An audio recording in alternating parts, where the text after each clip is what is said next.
नमस्कार। प्रभा साक्षी news network के खास कार्यक्रम पूर्वोत्तर लोक में आप सभी का स्वागत है।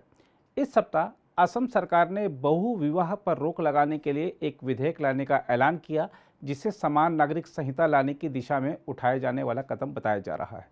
दूसरी ओर मणिपुर में हालात अब सामान्य होने की ओर बढ़ रहे हैं, लेकिन आरोप प्रत्यारोप जारी हैं। इस बीच यूरोपीय संसद ने मणिपुर पर जो प्रस्ताव पारित किया है, उस पर भारत ने कड़ी आपत्ति जताई है। उधर अरुणाचल प्रदेश की राजधानी ईटानगर के कुछ हिस्सों में भारी वर्षा के चलते बाढ़ जैसे हालात देखने को मिल रहे हैं, तो वहीं त्रिपुरा में एक विधायक की ओर से विधानसभा में पॉर्न वीडियो देखे जाने के मामले को आवश्यक कार्रवाई के लिए आचार समिति के पास भेज दिया गया है। इसके अलावा विभिन्न पूर्वोत्तर राज्यों से भी अलग अलग प्रकार के समाचार रहे। आइए डालते हैं पूर्वोत्तर भारत से आए समाचारों पर एक नज़र और सबसे पहले बात करते हैं असम की। असम के मुख्यमंत्री हिमंत बिस्वा शर्मा ने कहा है कि राज्य सरकार ने संबंधित अधिकारियों को सूचित कर दिया है कि वह समान नागरिक संहिता के समर्थन में है और राज्य में तत्काल बहु विवाह पर रोक लगाना चाहती है। शर्मा ने एक कार्यक्रम से इतर कहा कि यूसीसी ऐसा विषय है जिस पर निर्णय संसद करेगी, लेकिन राष्ट्रपति की मंजूरी से राज्य भी इस पर फैसला कर सकते हैं। मुख्यमंत्री ने कहा, यूसीसी में अनेक मुद्दे हैं और विधि आयोग तथा संसदीय समिति इसे देख रही है। असम सरकार पहले ही बता चुकी है कि वह इसके समर्थन में है। उन्होंने कहा कि जब तक यूसीसी पर निर्णय लंबित है, हम इसके एक पहलू बहु विवाह को लेना चाहते हैं और इस पर तत्काल प्रतिबंध लागू करना चाहते हैं। शर्मा ने कहा, हम इस पर रोक के लिए सितंबर में अगले विधानसभा सत्र में एक विधेयक लाने की योजना बना रहे हैं। भारतीय जनता पार्टी के वरिष्ठ नेता शर्मा ने कहा कि यदि राज्य सरकार किसी कारण से विधेयक नहीं ला पाई तो जनवरी में आहूत विधानसभा सत्र में इसे लाया जाएगा। उन्होंने कहा, इस बीच यदि यूसीसी को लागू कर दिया जाता है तो हमें यह कवायद नहीं करनी पड़ेगी।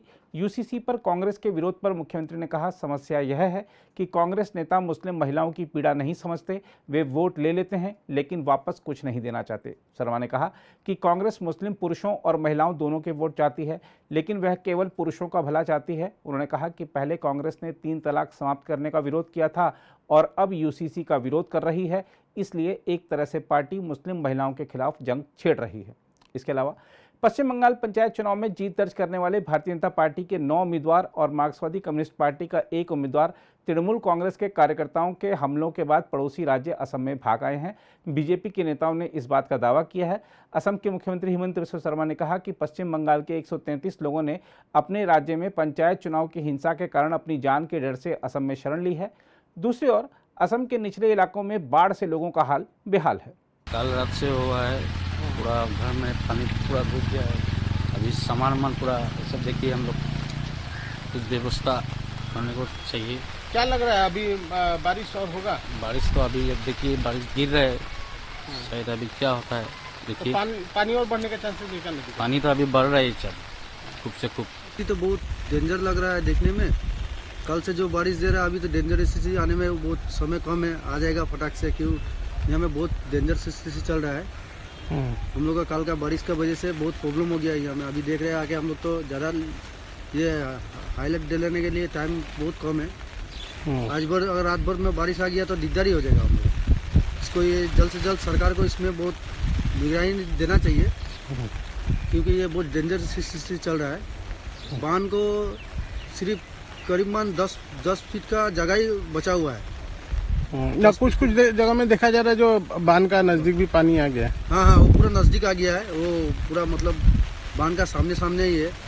वो ज़्यादा टाइम लगेगा नहीं ऐसा बाढ़ में। मणिपुर से आई खबरों की बात करें तो आपको बता दें कि राज्य के चुराचांदपुर में कुछ दिन पहले एक्सिस बैंक से लगभग 2.25 करोड़ रुपए से अधिक के आभूषण और नकदी गायब होने की घटना के बाद अपराधियों ने कांग पोकपी जिले के एक अन्य बैंक को निशाना बनाया और करीब 1 करोड़ रुपए मूल्य के कंप्यूटर तथा इलेक्ट्रॉनिक सामान लूट लिया। अधिकारियों ने ये जानकारी दी है। मणिपुर राज्य सहकारी बैंक की कांग पोकपी शाखा 4 मई से बंद थी। पुलिस ने कहा कि जब अधिकारी 3 दिन पहले बैंक खोलने गए तो उन्हें चोरी के बारे में पता चला। अधिकारी ने बताया, नकदी तिजोरी टूटी पाई गई। मुख्यालय के निर्देशों के अनुरूप बैंक अधिकारियों ने मई के मध्य में सारी नकदी और परिसर में लगे एटीएम वहां से हटा दिए थे। उन्होंने बताया कि कम से कम 6 कंप्यूटर, 1 प्रिंटर और अन्य इलेक्ट्रॉनिक सामान गायब हैं। इसके अलावा भारत ने मणिपुर की स्थिति पर यूरोपीय संघ की संसद में पारित एक प्रस्ताव को औपनिवेशिक मानसिकता से प्रेरित करार देते हुए उसे खारिज कर दिया है। यूरोपीय संघ की ब्रुसेल्स स्थित संसद ने अपने इस प्रस्ताव में भारतीय अधिकारियों से मणिपुर में हिंसा को तुरंत रोकने और सभी अल्पसंख्यकों की सुरक्षा के लिए आवश्यक उपाय करने का पुरजोर आग्रह किया। विदेश मंत्रालय के प्रवक्ता अरिंदम बागची ने कहा कि भारत के आंतरिक मामलों में इस तरह का हस्तक्षेप अस्वीकार्य है।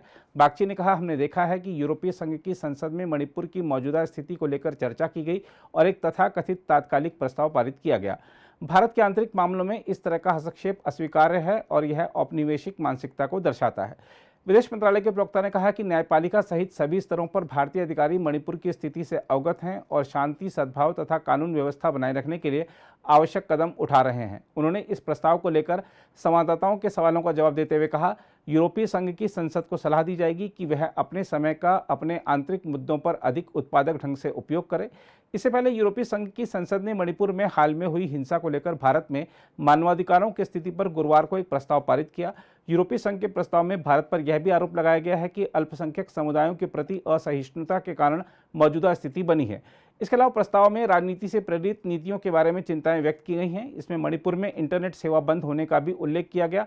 यूरोपीय संघ की ओर से जारी एक विज्ञप्ति के मुताबिक यूरोपीय संसद के कुछ सदस्यों ने भारतीय अधिकारियों से स्वतंत्र जांच की अनुमति देने का भी आग्रह किया। उन्होंने सभी परस्पर विरोधी पक्षों से भड़काऊ बयान बंद करने, आपसी विश्वास बहाल करने और तनाव कम करने के लिए निष्पक्ष भूमिका निभाने का भी आग्रह किया। इसमें कहा गया है कि यूरोपीय संसद ने व्यापार सहित यूरोपीय संघ भारत साझेदारी के सभी क्षेत्रों में मानवाधिकारों को एकीकृत करने के अपने आह्वान को दोहराया। मेघालय से आई खबरों की बात करें तो आपको बता दें कि फेरी वालों, रेहड़ी और पटरी वालों के जबरदस्त विरोध के चलते मेघालय सरकार ने रात 10 बजे के बाद सभी दुकानें बंद करने का अपना फैसला गुरुवार को वापस ले लिया। एक अधिकारी ने बताया कि टैक्सी चालकों के विरोध के बाद सरकार ने खीन डायलाट मोटफ्रान क्षेत्र में सम विषय यानी ऑड इवन नियम लागू करने का आदेश भी ठंडे बस्ते में डाल दिया है। यातायात को सुचारू करने के लिए ऑड इवन परियोजना लाई गई थी। मिजोरम से आई खबरों की बात करें तो आपको बता दें कि राज्य के गृह मंत्री लालचाम लियाना ने कहा है कि हिंसा प्रभावित मणिपुर से विस्थापित हुए 12,300 से अधिक लोगों को राहत मुहैया कराने के लिए केंद्र से कोई सहायता प्राप्त नहीं हुई है। मिजोरम सरकार ने पड़ोसी राज्य में जाति हिंसा के कारण राज्य में शरण लिए लोगों को राहत मुहैया कराने के लिए केंद्र से 10 करोड़ रुपए मांगे हैं। लालचाम लियाना ने कहा, यह बहुत दुर्भाग्यपूर्ण है कि केंद्र ने मणिपुर से आंतरिक रूप से विस्थापित हुए लोगों को मानवीय सहायता के तौर पर 10 करोड़ रुपए जारी नहीं किए हैं। त्रिपुरा से आई खबरों की बात करें तो आपको बता दें कि राज्य विधानसभा के अध्यक्ष विश्वबंधु सेन ने सदन के अंदर भारतीय जनता पार्टी के विधायक यादव लाल नाथ के कथित घोर कदाचार के मामले को आवश्यक कार्रवाई के लिए आचार समिति के पास भेज दिया है। एक वरिष्ठ विधायक ने यह जानकारी दी है। सत्तारूढ़ दल के विधायक को मार्च में विधानसभा के सत्र के दौरान कथित तौर पर अश्लील वीडियो देखते पाया गया था। मुख्य सचेतक कल्याणी रॉय ने कहा, बीजेपी विधायक किशोर बर्मन ने बजट सत्र के अंतिम दिन गुरुवार को यह मामला उठाया था और विधानसभा अध्यक्ष सेन से इस पर ध्यान देने को कहा था। सेन ने आवश्यक कार्रवाई के लिए मामले को आचार समिति के पास भेज दिया है। अरुणाचल प्रदेश से आई खबर की बात करें तो आपको बता दें कि राजधानी ईटानगर में कुछ इलाकों में बाढ़ आ गई है, जिसको देखते हुए स्थानीय मेयर ने हालात का जायजा लेने के बाद मीडिया से बात की है।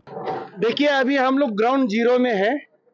ये ग्राउंड जीरो बोले तो ईटानगर जो है सारा कैपिटल सिटी वो अपना गुमतो वाला रास्ता को छोड़ के ये मेन नेशनल हाईवे है।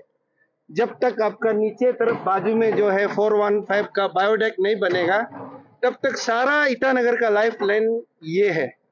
तो आज का तारीख में हालांकि हर साल को ये लाइफ लाइन में इशू होता है, नॉर्मल छोटा मोटा ब्लॉक होता है, लेकिन इस बार बहुत बड़ा स्तर में ब्लॉक हुआ। तो ये थोड़ा पहले हम जो बाइक किया था उसमें मेन मेड है। ये एक जमीनी सच्चाई को आप लोगों को ग्राउंड जीरो से बता रहा है मेरा मीडिया फ्रेंड्स। आपका माध्यम से पब्लिक को बोल दीजिए, ये जो है नेचुरल डिजास्टर है, इसको आप प्लीज नोट कर लीजिए। मीडिया वाला, प्रिंट मीडिया वाला भी, नेचुरल डिजास्टर मतलब प्रकृति को, नेचर को कोई नहीं रोक सकता है, मर्जी है। आज का तारीख में हमारा अरुणाचल ईटानगर में ही नहीं बोल के सारा देश में, खास करके बाकी दुनिया का छोड़ दीजिए, आधा हिंदुस्तान, आधा से भी ज्यादा हिंदुस्तान अभी पानी में डूबा हुआ है। अब नेशनल न्यूज चैनल में जाइए, कितना जान माल का नुकसान हो रहा है, गाड़ी घोड़ा सारा पानी में बह रहा है। तो हम लोगों को भी होना यह है कि हम लोगों को इस समय में हमेशा सावधानी बरतना है। हम आप लोगों को बोलते रहते हैं।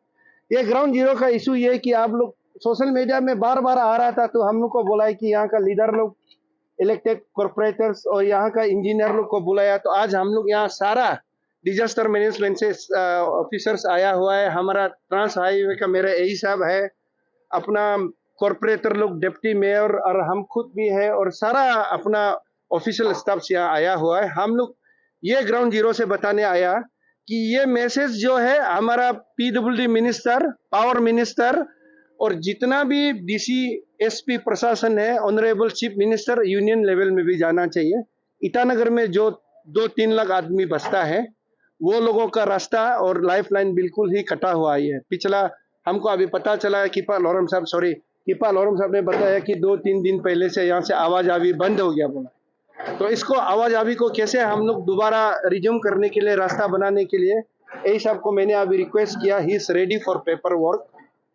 कागज का वो तैयारी करने के लिए करेंगे। हमारा कैपिटल स्टेट जो है, प्रदेश और अपना राजधानी दोनों कट नहीं होना चाहिए करके हम लोग कंसर्न है। म्युनिसिपल कॉर्पोरेशन हम लोग इसको ऊपर से ऊपर लेवल में जाके कितना क्या लागत होगा, बेस्ट ऑफ द बेस्ट क्या सोल्यूशन दे सकेगा, वो सोल्यूशन देने के लिए आप सबको हम लोग इसलिए रिक्वेस्ट किया, यहाँ बुलाया, आप लोग आया, बहुत अच्छा काम किया। हम लोग दोबारा से ये बोलेगा कि ईटानगर पब्लिक, ये मॉनसून सीजन है, आप लोग को दिक्कत जरूर हो रहा है क्योंकि थोड़ा ये कम्युनिकेशन कट हो जाने से हम लोग आपका प्रॉब्लम समझ सकता है। सब्जी का प्रॉब्लम, अभी जो नॉन वेज ज्यादा खाता है हमारा अरुणाचल में, तो ये खाना पीना से लेके जो एसेंशियल कमोडिटीज का कटअप होने का वजह से तकलीफ होता है। कहीं ना कहीं दाम बढ़ जाता है, कहीं ना कहीं वो शॉर्टेज हो जाता है, चावल का, दाल का, हम समझ सकता है, नमक का। इसलिए आप लोग धैर्य रखिए। हमारा डायनामिक ऑनरेबल चीफ मिनिस्टर साहब को हो, जो हमेशा पब्लिक का साथ खरा उतरता है, आपका माध्यम से सीधा सीधी हम पेमा खांडू जी को और हमारा जो वित्त मंत्री है चोना मेन सर को मैं पब्लिक का आह्वान को आपका सामने, पब्लिक का अपील को रखना चाहता है। बाकी समय में प्रॉब्लम होने से इस समय में सार प्रॉब्लम थोड़ा ज्यादा है। अभी जैसे उधर कहीं इलेक्ट्रिक पोल डूब गया, अभी हमारा क्रीमेटोरियम खत्म हो गया, अभी मेरा वो शमशान घाट खत्म है, और ऊपर से ये रास्ता खत्म है। ये रास्ता वो सबसे बरकर है। इसलिए सर दोनों को हम लोग ये आपका माध्यम से ये आह्वान करेगा कि ये पीपुल्स ऑफ ईटानगर का अपील है, इसको जल्दी से जल्दी इसको मरम्मत कर दीजिए और ये लाइफ लाइन को क्लियर कर दीजिए। अभी हमारा 415 आने को तो है, लेकिन उसका समय है, अभी भी 2 साल लगेगा। 2 साल कहीं आपको गुमतो से ही जाओ बोल के और होलंगी से ही जाओ बोल के किसी पब्लिक को जबरदस्ती नहीं कर सकते। यहाँ में जुड़ा हुआ इमीडिएट करसिंगसा का आदमी एग्जाम के लिए, अपना स्कूल के लिए, अपना मेडिकल के लिए, अपना daily day to day routine जो कैपिटल से कनेक्टेड है, वो लोगों के लिए बंदरदवा करसिंगसा में बहुत आदमी बसा हुआ है। वो लोगों का ईज के लिए और कैपिटल आदमी के लिए भी ये काम बहुत जरूरी है, यह हमारा मानना है। हम लोग ऐसे करेंगे। अभी आप लोग इसको ज्यादा से ज्यादा प्रचार कर दीजिए। और हम लोग ये थोड़ा पहले मैंने बताया, इंजीनियर लोग यहाँ सब रेडी है और हमारा कमिश्नर है।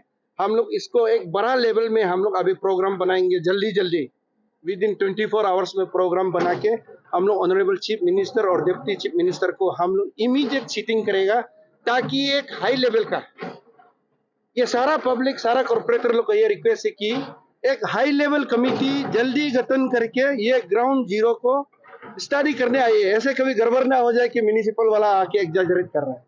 यहाँ में बहुत इशू है, कंपनसेशन का इशू है, कौन क्या कर दिया पता नहीं है। इसलिए हाई लेवल कमेटी का जो एक तो इंस्पेक्शन करना है, इमीडिएटली 1-2 दिन में भेजिए, नहीं तो वो भी सच क्या था झूठ क्या था कुछ भी पता नहीं चलेगा ज्यादा।